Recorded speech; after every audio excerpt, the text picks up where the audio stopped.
শুভেচ্ছা। মামুন ভাইয়ের পক্ষ থেকে লাল গোলাপের শুভেচ্ছা। নারায়ণগঞ্জ ১ রূপগঞ্জ আসনে মুস্তাফিজুর রহমান ভূঁইয়া দীপু বিপুল ভোটে বিএনপির ধানের শীষে এমপি নির্বাচিত হওয়ায় কায়েতপাড়া ইউনিয়ন ৮ নং ওয়ার্ড যুবদলের প্রধান কার্যালয়ে যুবদলের ফুলের শুভেচ্ছা বিনিময় ও মিষ্টি বিতরণ অনুষ্ঠিত।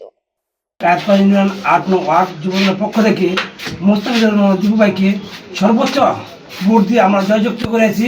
তার পেছনে আমাদেরকে দিক নির্দেশনা দিয়েছেন কায়েতপাড়া ইউনিয়ন যুবদলের সাধারণ সম্পাদক মামুন ভাই এবং কামাল নাসের ভাই।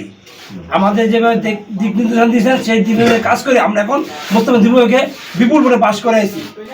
এই আমাদের ৮ নং ওয়ার্ড জনমানুষের বাসীকে জানাই আন্তরিক শুভেচ্ছা, অভিনন্দন। আমরা কষ্ট করছি ইনশাল্লাহ দীপু ভাইকে মন্ত্রী হিসাবে দেখার জন্য।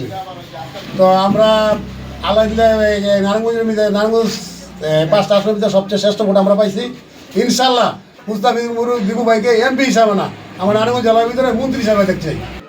উক্ত অনুষ্ঠানে কায়েতপাড়া ইউনিয়ন ৮ নং ওয়ার্ড যুবদলের সভাপতি মোহাম্মদ মনির হোসেনের সভাপতিত্বে প্রধান অতিথি হিসেবে উপস্থিত ছিলেন কায়েতপাড়া ইউনিয়ন যুবদলের সাধারণ সম্পাদক মোহাম্মদ মামুন মিয়া, ৫ নং ওয়ার্ড যুবদলের সভাপতি আক্তার হোসেন, ৮ নং ওয়ার্ড যুবদলের সাধারণ সম্পাদক জামাল হোসেন, সাংগঠনিক সম্পাদক মাসুম মিয়া, যুবদল নেতা মানিক, আবুল হোসেন, নাজমুল মোহাম্মদ, আমির, রিপন, সাগর, মোহাম্মদ রাজীব, রুহুল আমিন, মামুন, মোহাম্মদ ফারুক সর্দার, জামান সহ আরো অনেকে উপস্থিত ছিলেন এবং কায়েতপাড়া ইউনিয়নের প্রত্যেকটি ওয়ার্ডে যুবদলের আয়োজনে ফুলের শুভেচ্ছা ও মিষ্টি বিতরণ অনুষ্ঠিত হয়।